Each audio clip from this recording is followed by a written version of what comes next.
ಇವತ್ತು ನಾವು ಮೌರ್ಯ ಸಾಮ್ರಾಜ್ಯದಲ್ಲಿ ಬರುವಂತ ಅಶೋಕ, ಈ ಅಶೋಕನ ಬಗ್ಗೆ ನಾವು ತಿಳಿದುಕೊಳ್ಳೋಣ. ನಮ್ಮ ದ್ವಿತೀಯ PUC ವಾರ್ಷಿಕ ಪರೀಕ್ಷೆ ದೃಷ್ಟಿಕೋನದಲ್ಲಿ ಇದು 10 ಅಂಕದ ಪ್ರಶ್ನೆ. ಎಷ್ಟು? 10 ಅಂಕದ ಪ್ರಶ್ನೆ. ಕಳೆದ ವರ್ಷ ವಾರ್ಷಿಕ ಪರೀಕ್ಷೆಯಲ್ಲಿ ಅಶೋಕನ ಮೇಲೆ ಬಂದಿರುವುದನ್ನು ಗಮನಿಸಿ. ಹಾಗಾಗಿ ಇದು ಅಶೋಕನ ನೀವು 10 ಹೇಗೆ ತಗೋಬಹುದು, ಈ ಪ್ರಶ್ನೆಗೆ ಉತ್ತರ ಯಾವ ರೀತಿ ಬರೀಬೇಕು, ವಿವರಣೆ ಯಾವ ರೀತಿ ಇರಬೇಕು ಅನ್ನೋದನ್ನ ನಾನು ನಿಮಗೆ ಇವತ್ತು ತಿಳಿಸಿಕೊಡ್ತೀನಿ. ಇಲ್ಲಿ ನೀವು ಗಮನಿಸಬೇಕು, ಭಾರತದ ಮೊಟ್ಟ ಮೊದಲ ಬೃಹತ್ ಸಾಮ್ರಾಜ್ಯ ಮೌರ್ಯ ಸಾಮ್ರಾಜ್ಯ. ಈ ಸಾಮ್ರಾಜ್ಯದ ಸ್ಥಾಪಕ ಚಂದ್ರಗುಪ್ತ ಮೌರ್ಯ. ಈ ಚಂದ್ರಗುಪ್ತ ಮೌರ್ಯನ ಮಗ ಬಿಂದುಸಾರನ ಮಗನೇ ಅಶೋಕ ಅಂತ ನಾನು ಹೇಳ್ತೀನಿ.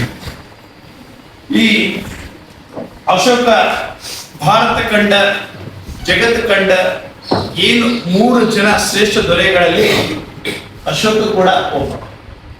ಜಗತ್ತಿನಲ್ಲಿ ಏನು 3 ಜನ ಶ್ರೇಷ್ಠ ದೊರೆಗಳನ್ನು ಕರ್ಸ್ಕೊಳ್ತಾರೆ, ನೆಪೋಲಿಯನ್, ಅಲೆಕ್ಸಾಂಡರ್ ಮತ್ತು ಅಶೋಕ.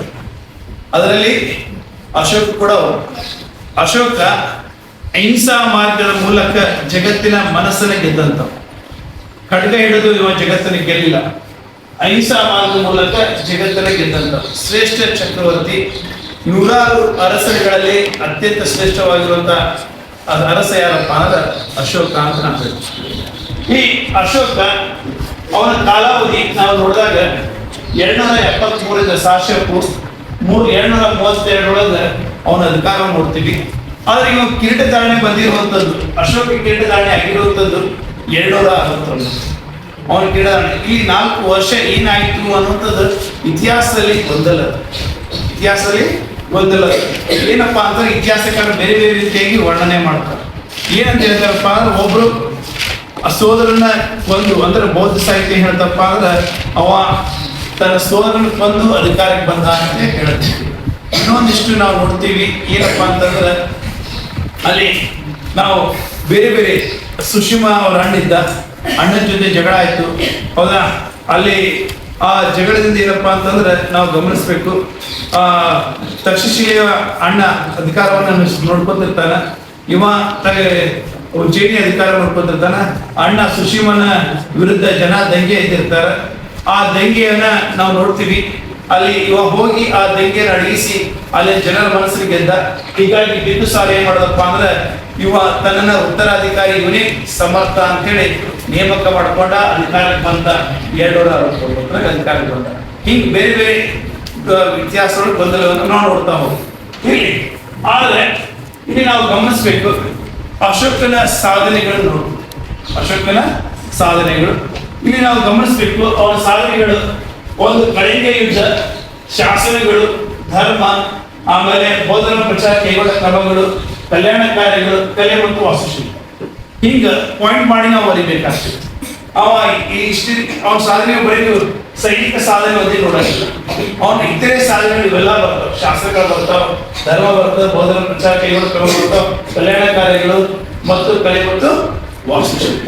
ಹೀಗೆ ಸಾಕಷ್ಟು ಅವನ ವಿಚಾರಗಳನ್ನು ನೋಡ್ತಾ ಹೋಗ್ತೀವಿ. ಹಾಗಾದ್ರೆ ಒಂದೇದು ಕಳಿಂಗ ಯುದ್ಧ ನೋಡ್ತಾ ಹೋದಾಗ 261 ಕಳಿಂಗ ಯುದ್ಧವನ್ನ ಮಾಡಿರುವಂಥದ್ದು. ಇದು ಅವನ ಮೊದಲ ಯುದ್ಧ ಮತ್ತು ಅವನ ಕೊನೆಯ ಯುದ್ಧ.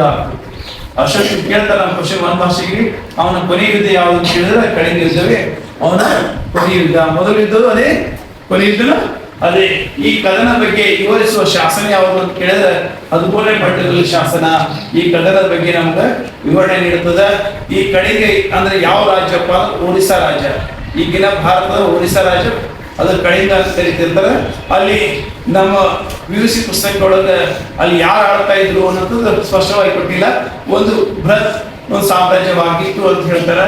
ಅಶೋಕ ಎದಕ್ಕೆ ಇದ್ರ ಮೇಲೆ ದಾಳಿ ಮಾಡಿದ ಕಾರಣ ಏನಪ್ಪಾ ಅಂದ್ರೆ, ತನ್ನ ಸಾಮ್ರಾಜ್ಯವನ್ನು ವಿಸ್ತರಣೆ ಮಾಡಬೇಕಾಗಿತ್ತು, ಭಾರತ ತುಂಬೆಲ್ಲ ಮೌರ್ಯ ಸಾಮ್ರಾಜ್ಯವನ್ನ ಹರಡಿಸ್ಬೇಕಾಗಿತ್ತು ಅಷ್ಟೇಳಿ ಅವ ಏನ್ ಮಾಡೋದಪ್ಪ ಅಂದ್ರೆ ಕಳಿಂಗ ಮೇಲೆ ದಾಳಿ ಮಾಡ್ತಾನ. ಆ ಕಳಿಂಗ ಒಳಗ ನಮ್ ಕೆಲವು ಮೂಲ ಪ್ರಕಾರ ಶುದ್ಧ ಧರ್ಮ ಆಳ್ವಿಕೆ ಮಾಡ್ತಿರ್ತಾನ. ಅವನನ್ನ ಸೋಲಿಸಿ ಕಳಿಂಗವನ್ನ ಗೆಲ್ತಾನ. ಆದ್ರೆ ಕಳಿಂಗ ಯುದ್ಧದ ಪರಿಣಾಮ ಅಶೋಕ ಮೇಲೆ ಬಹಳ ಗಾಢವಾದ ಪ್ರಭಾವ. ಇಲ್ಲಿ 1,00,000 ಹೆಚ್ಚು ಜನ ಸಾಯ್ತಾರೆ, ಕೈದಿಗಳಾಗ್ತಾರೆ 1.5 ಲಕ್ಷ. ಇದೆಲ್ಲ ಶಾಸನದೊಳಗೆ ವಿವರಣೆ ಐತಿ. ಈ ರಣರಂಗದಲ್ಲಿ ಆಗಿ ರಕ್ತಪಾತವನ್ನು ನೋಡಿ ಅಶೋಕ ಏನಾದಪ್ಪ ಮನನೊಂದು ಇನ್ ಮೇಲೆ ಯುದ್ಧ ಮಾಡುವುದನ್ನೇ ಬಿಡ್ತೀನಿ ಅಂತೇಳಿ ತ್ಯಜಿಸ್ಬಿಟ್ಟ. ಆಮೇಲೆ ಏನ್ ಮಾಡೋದಪ್ಪ ಅಂದ್ರೆ ಅವನ ವಿದೇಶಾಂಗ ನೀತಿಯನ್ನ ಬದಲಾಯಿಸ್ಬಿಟ್ಟ. ಏನ್ ಮಾಡ್ಬಿಡ್ತಾವ, ದಿಗ್ವಿಜಯ ಬದಲಾಗಿ ಧರ್ಮ ವಿಜಯ ಅಂತ ಬದಲಾಯಿಸ್ಬಿಟ್ಟ. ಅಂದ್ರೆ ಅದನ್ನ ಯುದ್ಧವನ್ನೇ ನಿಲ್ಲಿಸಿದ ಮೇಲೆ ನೀತಿನೂ ಕೂಡ ಅವ ಬದಲಾಯಿಸ್ಬಿಡ್ತಾನ. ದಿಗ್ವಿಜಯ ಬದಲಾಗಿ ಧರ್ಮ ವಿಜಯ ಅಂತೇಳಿ ಅವ ತನ್ನ ವಿದೇಶಾಂಗ ನೀತಿಯೊಳಗೆ ಬರೆಸ್ಕೊಳ್ತಾನ. ಆಮೇಲೆ ನಂತರದಲ್ಲಿ ಉಪಗುಪ್ತ ಅಂತೇಳಿ ಒಬ್ಬ ಬೌದ್ಧ ಸನ್ಯಾಸಿ ಇವನ್ ಮೇಲೆ ಗಾಢವಾದ ಪ್ರಭಾವ ಬೀರ್ತಾನ. ಅವನ ಒಂದು ಪ್ರಭಾವದಲ್ಲಿ ಏನ್ ಮಾಡ್ತಪ್ಪ ಅಂದ್ರೆ ಅಶೋಕ ಬೌದ್ಧ ಧರ್ಮ ಕಡೆಗೆ ಮುಖ ಮಾಡ್ತಾನ, ಬೌದ್ಧ ಧರ್ಮವನ್ನ ಸ್ವೀಕಾರ ಮಾಡ್ತಾನ. ಹೀಗೆ ಅಶೋಕ ಬೌದ್ಧ ಧರ್ಮ ಸ್ವೀಕಾರ ಮಾಡ್ತಾನ. ಇವನು ಸಾಮ್ರಾಜ್ಯ ವಿಸ್ತರಣೆ ಕೂಡ ನಾವು ಗಮನಿಸಬೇಕಾಗ್ತದೆ. ಬಹಳ ಉತ್ತರಕ್ಕೆ ಕಾಶ್ಮೀರ, ಬಲೂಚಿಸ್ತಾನ, ಈ ಕಡೆ ನಮ್ಮ ಕೆಳಗೆ ದಕ್ಷಿಣದಲ್ಲಿ ಕರ್ನಾಟಕದ ಸುವರ್ಣಗಿರಿ, ಈ ಕಡೆ ಬಂಗಾಳ, ಈ ಕಡೆ ಕಾಬೂಲ್, ಬಲೂಚಿಸ್ತಾನ್, ಈ ಕಡೆ ಯಾವ್ದು ಪಶ್ಚಿಮದ ಕಡೆಗೆ ಅವನ ಸಾಮ್ರಾಜ್ಯವನ್ನ ನಾವು ನೋಡ್ತಾ ಹೋಗ್ತೀವಿ. ಹೀಗೆ ನಂತರದಲ್ಲಿ ಅವ್ರು ಇನ್ನೊಂದು ದೊಡ್ಡ ಸಾಧನೆ ಯಾವ್ದಪ್ಪ ಅಂದ್ರೆ ಶಾಸನಗಳ ಮೊದಲ ಬಾರಿಗೆ ನಮ್ಗೆ ಕೊಟ್ಟ ಕೀರ್ತಿ ಅವನಿಗೆ ಸತ್ತ. ಹಾಗಾಗಿ ಶಾಸನಗಳ ಪಿತಾಮಹ ಅಂತ ಕರ್ಸ್ಕೊತಾನೆ. ಅವನ ಶಾಸನಗಳು ಕರೋಶಿ, ಬ್ರಾಹ್ಮಿ ಲಿಪಿಯೊಳಗೆ ನೋಡ್ತೀವಿ, ಗ್ರೀಕ್ ಲಿಪಿಯೊಳಗೂ ಕೂಡ ಕೆಲವು ಶಾಸನ ನೋಡ್ತೀವಿ. ಹೀಗೆ ಯಾವ ಭಾಷೆ ಒಳಗದಾವ, ಪ್ರಾಕೃತ ಭಾಷೆ ಒಳಗದಾವ, ಇವನ ಶಿಲಾಶಾಸ್ತ್ರಗಳನ್ನ ಪ್ರಧಾನ ಶಿಲಾಶಾಸ್ತ್ರಗಳನ್ನ ತಿಳಿ, ಕಿರಿಯ ಶಿಲಾಶಾಸ್ತ್ರಗಳು, ಗುಹಾಶಾಸ್ತ್ರಗಳು, ಸ್ತಂಭಶಾಸ್ತ್ರಗಳು ಅಂತೇಳಿ ಡಿವೈಡ್ ನಾವು ಮಾಡೋದು ಕೂಡ ನೋಡ್ತೀವಿ. ಇನ್ನ ಇವರ ಶಾಸ್ತ್ರಗಳನ್ನ 1837ರಲ್ಲಿ ಜೇಮ್ಸ್ ಪ್ರಿನ್ಸಪ್ ಅನ್ನುವಂತ ಇತಿಹಾಸಕಾರ ಮೊಟ್ಟ ಮೊದಲ ಬಾರಿಗೆ ಅರ್ಥೈಸಿದ.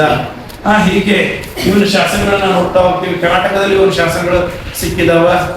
ಕರ್ನಾಟಕದೊಳಗೆ ನಾವು ನೋಡ್ತೀವಿ ಮಸ್ಕಿ ಶಾಸನ ಪ್ರಾಮುಖ್ಯತೆ ಬಗ್ಗೆ ಕೇಳ್ತಾರೆ.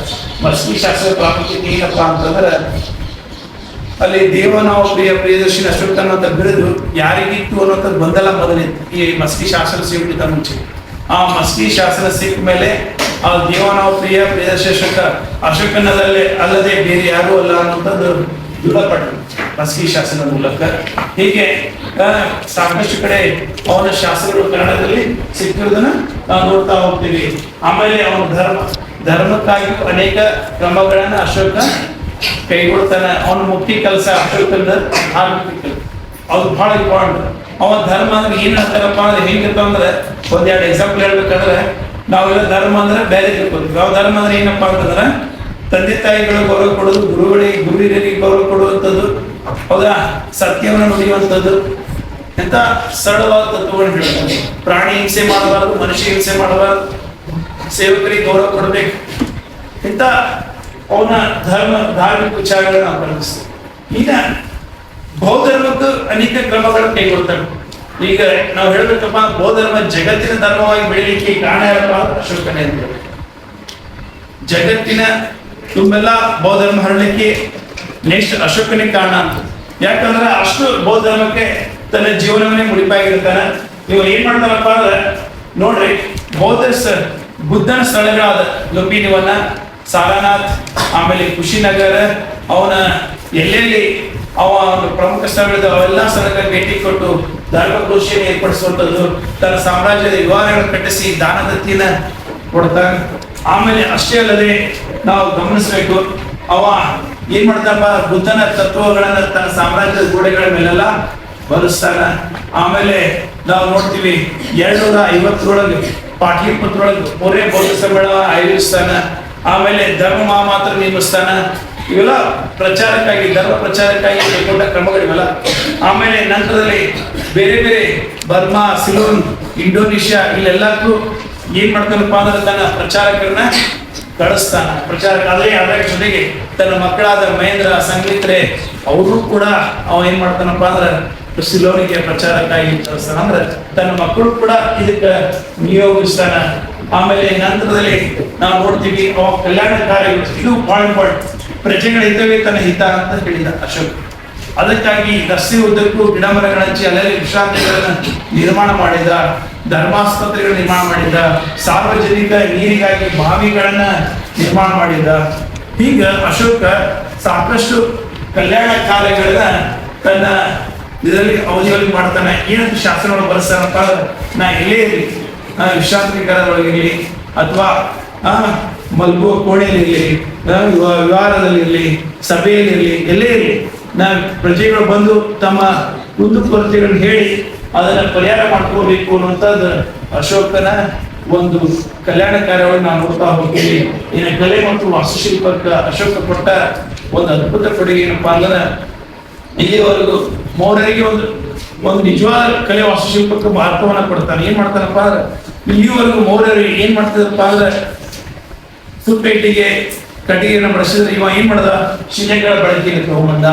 ಇವ ಮೇನ್ ಈ ಕಲೆ ವಾಸ್ತುಶಿಲ್ಪಗಳು 3 ಪಾಯಿಂಟ್ ಬರ್ತಾವ ಇವನ್ ಕಾಲದ. ಏನ್ ಮಾಡ್ತಾನಪ್ಪ ಅಂದ್ರೆ, ಸ್ತೂಪಗಳನ್ನ ನಿರ್ಮಾಣ ಮಾಡ್ತಾನೆ, ಆಮೇಲೆ ಜ್ವಾಲೆಗಳನ್ನ ನಿರ್ಮಾಣ ಮಾಡ್ತಾನೆ, ಸ್ತಂಭಗಳನ್ನ ನಿರ್ಮಾಣ.